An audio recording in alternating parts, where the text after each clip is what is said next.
एक सुंदर जंगल में हरी भरी घास, रंग बिरंगे फूल और उड़ते हुए पक्षियों के बीच राज और अनु घूमते हैं। राज और अनु एक खुले मैदान में शेर से मिलते हैं। शेर बताता है कि वह कैसे शिकार करता है और अपनी ताकत दिखाता है। हरी भरी चरागाह में हिरण घूम रहे हैं। राज और अनु हिरण से मिलते हैं। वह अपनी दौड़ने की गति और दोस्तों के साथ बिताए समय के बारे में बताता है।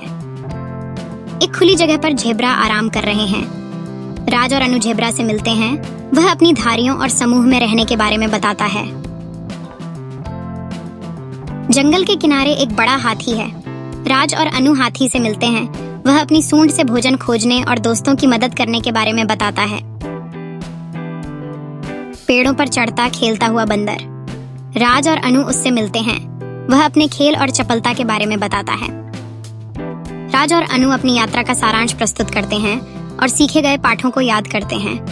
वे अपनी नई जानकारी अपने दोस्तों को बताने के लिए तैयार हैं।